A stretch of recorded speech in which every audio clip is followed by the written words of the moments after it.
Hi, I'm going to start my first rant here. I was sitting here watching one of my inspirations, Jacksepticeye, and there was mention of him having killed Undertale.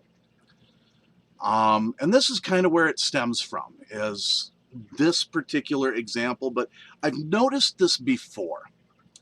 And so I guess ultimately my first rant on YouTube is about YouTube fans.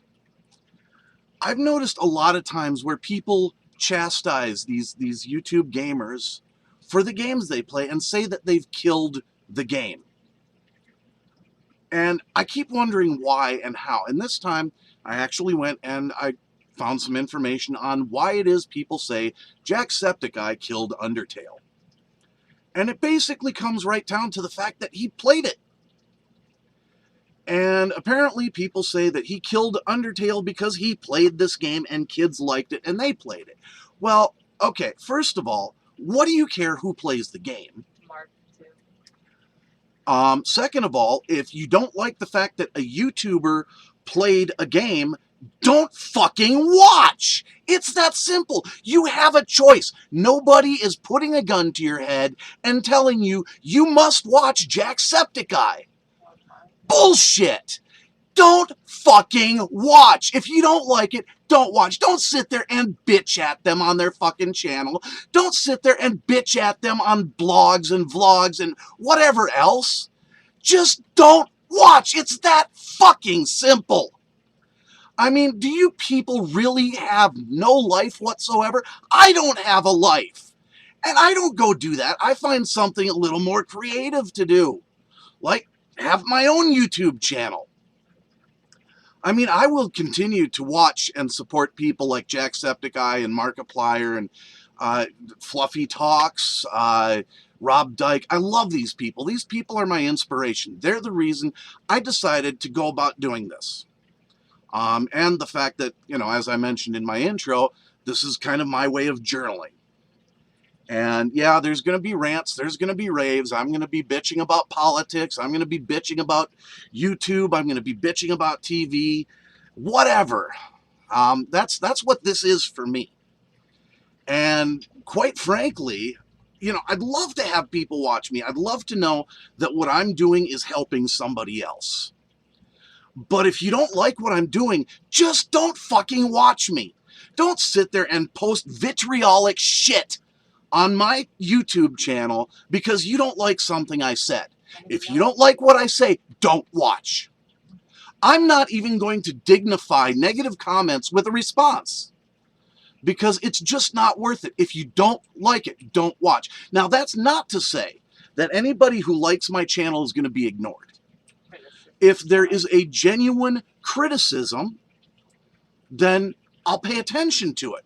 But if it's just somebody saying, oh, I don't like the fact that he played this game, or I don't like the fact that he said this, or I don't like the fact that he said that, fuck you. Leave. I don't need you. All I need is I need an outlet for my frustration and my anger, and this is it. It's games, it's ranting, it's yelling and screaming, it's going crazy. And it's doing things that I enjoy doing. So I'm going to keep doing this. If people watch, great. If they don't, that's fine too. I'm still going to keep doing it. I've got nothing but time. I'm disabled. I'm waiting for the government to decide I'm disabled.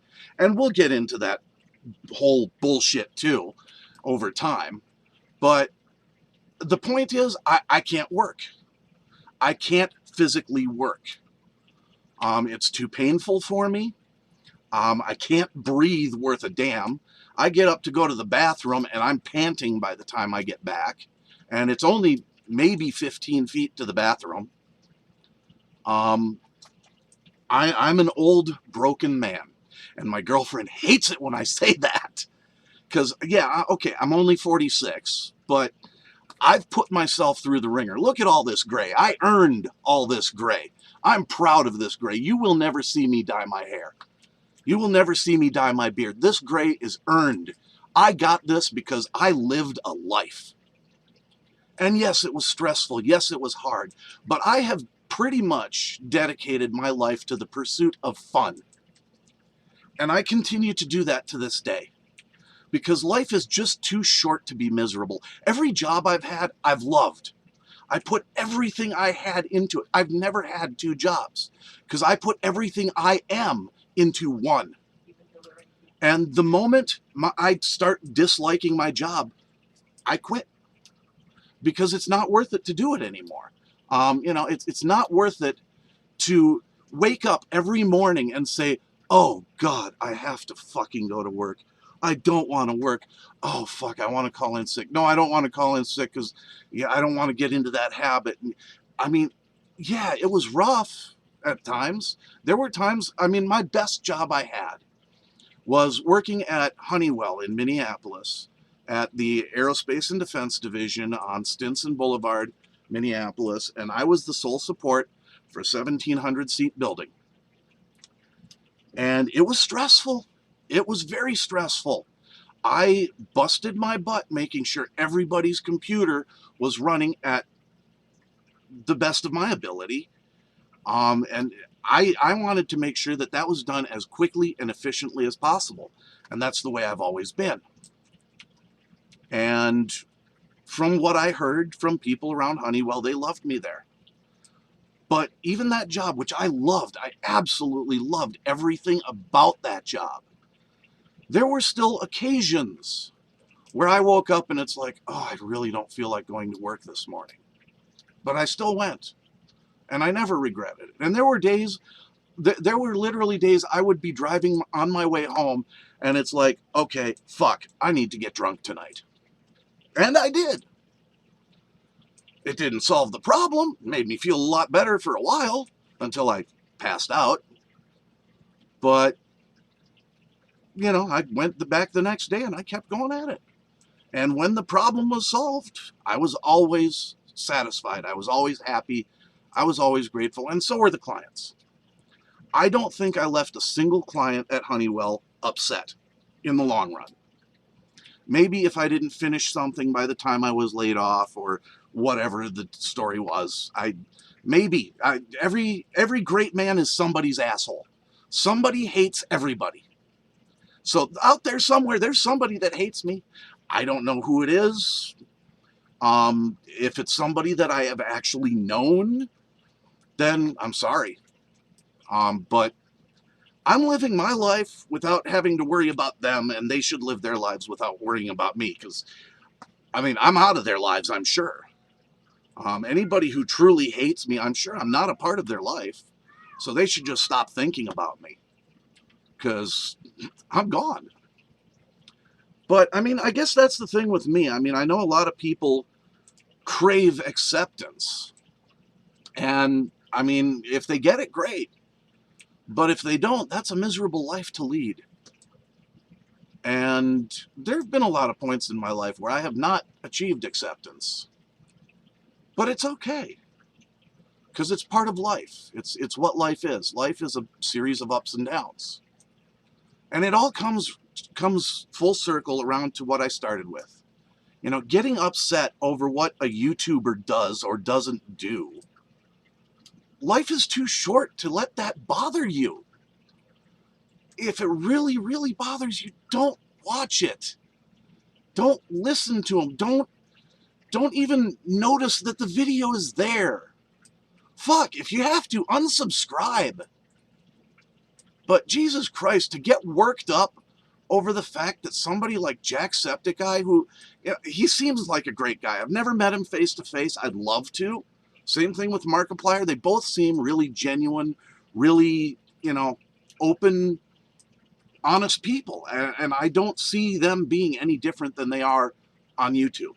Maybe I'm wrong for that, but they both seem like great guys. And you know what?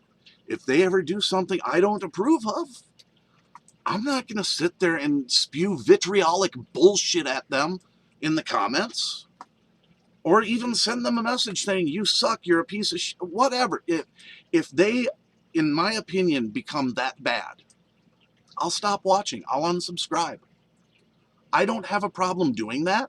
I don't have a problem with people doing that with me. If you don't like me, I'd rather you just stay the fuck away. I don't want you in my life if you don't like me. quite frankly, if I know that there's somebody out there that doesn't like me, I just don't talk to them.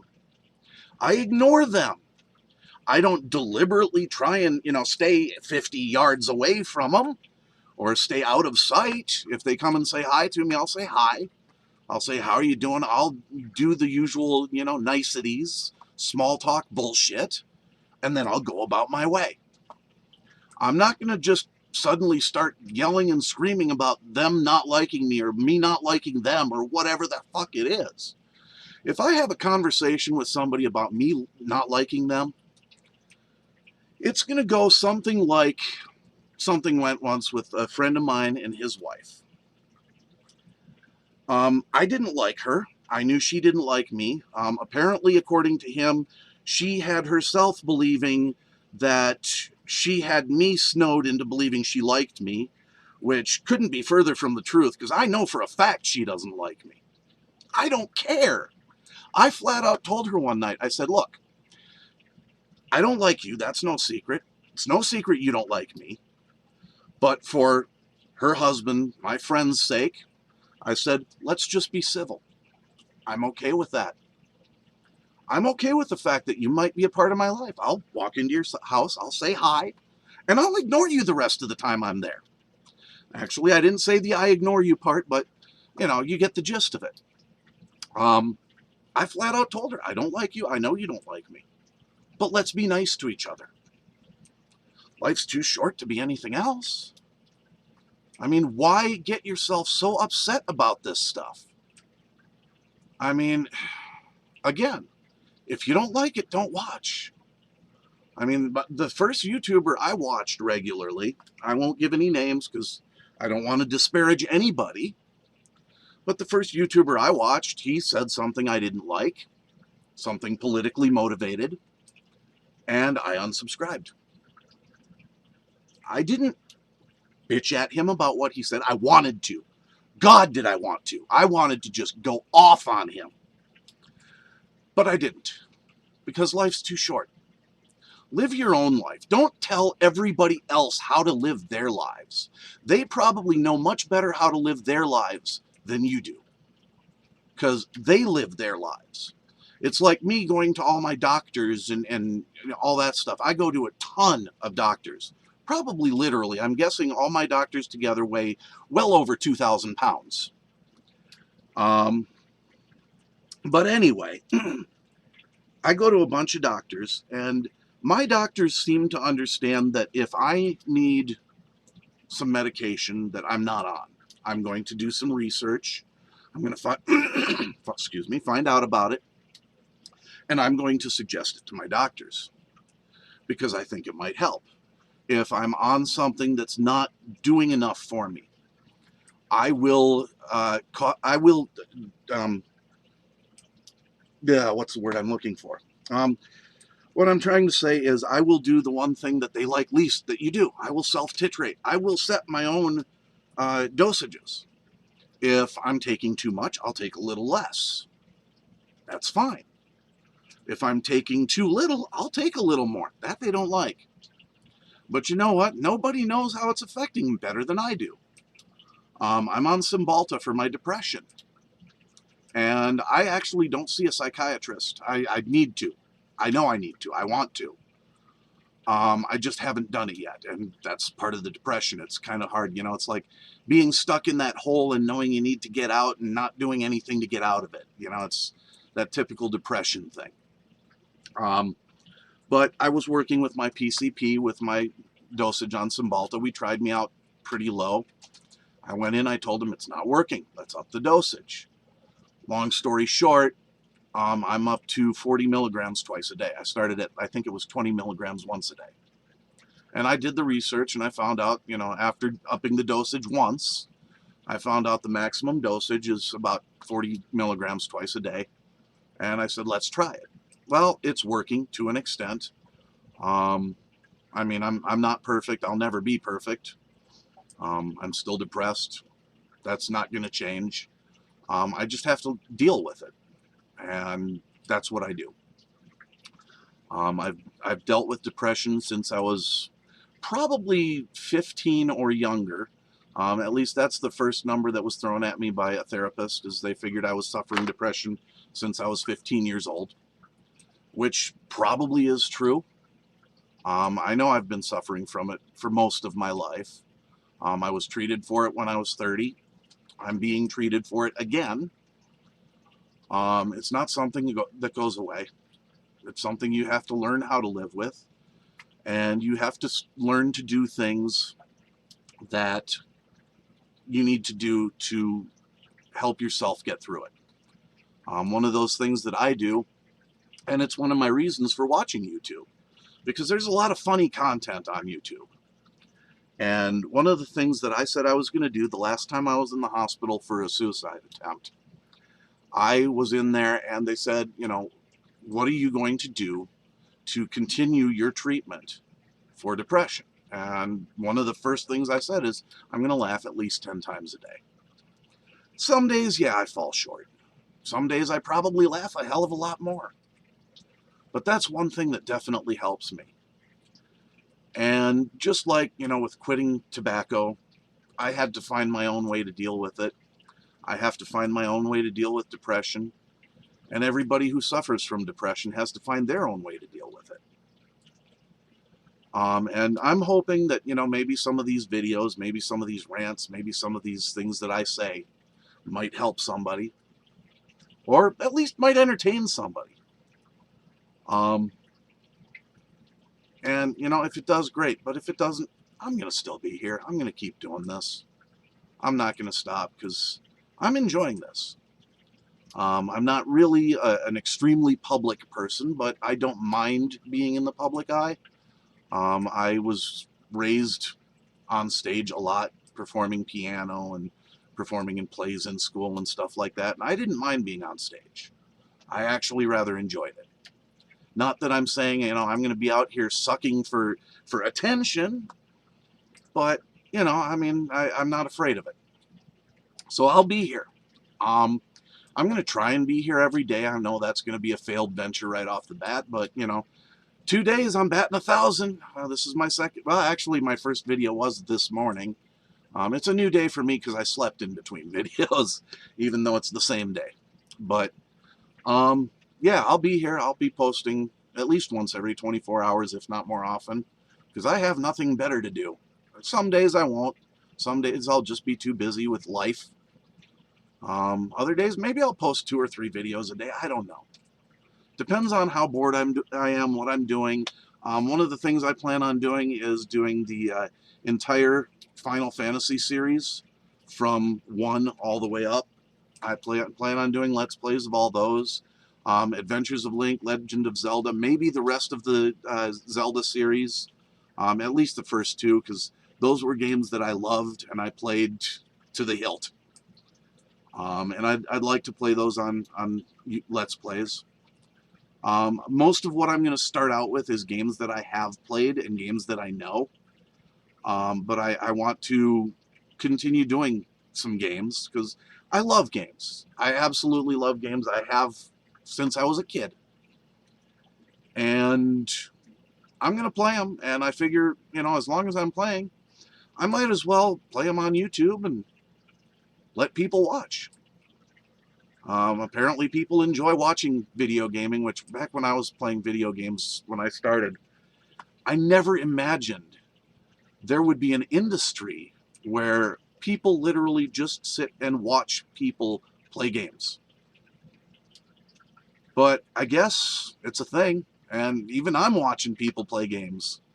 Markiplier, Jacksepticeye, aside from their skits, I love watching them play the games they play. And like I said before, I'm going to continue to support them to the best of my ability. I'm going to continue to watch them. I think they're great. And,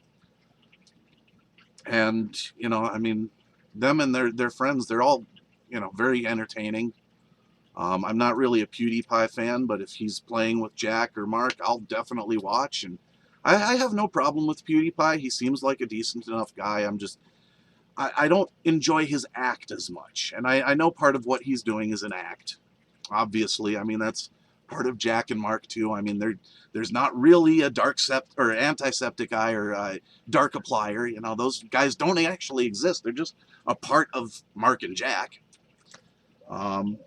You know, PewDiePie, you know, I've watched some of his videos. I watched some of his videos a long time ago when he was still starting out. I don't have a problem with him. I just don't find him as entertaining as like Mark and Jack. And I don't have a problem at all with PewDiePie. No problem at all. I mean, I gotta respect him because I'm Norwegian, and well, I guess Norwegians and Swedes don't really respect each other that much traditionally, but I've got no problem with Swedes when it comes down to it. I've spent a lot of summers over in Europe. I grew up here in the United States, but I spent all my summers I think it was from when I was an infant all the way up till I was 12, maybe 13. I pretty much went to Norway every summer, and it was 12 summers in a row I did. And sometimes we'd travel over to Sweden, see friends and family over there. And Sweden's a beautiful country. I've spent a lot of time around Stockholm. I love Sweden. Also, other parts of Sweden. I don't remember everywhere in Sweden I've been. I've been throughout Norway. And I love Norway. Always have, always will. It's kind of like my second hometown. Well, actually, Grue would be my hometown. Although I spent pretty much just as much time in Oslo as I did where we had our cabin, which regrettably I had to sell after my mom passed. But yeah, it was sad to let that go. That was the house my grandpa was born and raised in, and so that meant a lot to me, but I couldn't make it work financially. And if I ever had the chance to buy it back again, I would. But I'm pretty sure that that part of my life is gone. I might still travel over to Norway now and then, maybe see a few people. I know a lot of the people I used to know aren't there anymore. I think she was my brother's sister-in-law. She was married to his brother, so that would make her my great-aunt or great-aunt. Well, yeah, my grandpa's brother's sister-in-law. Or sister, or wife, there. So yeah, his sister-in-law. So yeah, that'd be my great aunt. Yeah, great aunt. So yeah, I spent a lot of time with her. She's gone now. Schischenbacke. She was a wonderful woman. God, I loved her. Anyway, that's another story for another time. In time, I will tell a lot of my stories from over in Norway and from my childhood, and it's all part of me. But I had to get some things off my chest, and now that I have, I hope you all have a great day, and anybody who's watching, I hope you enjoyed it, and I will talk to you later. See ya.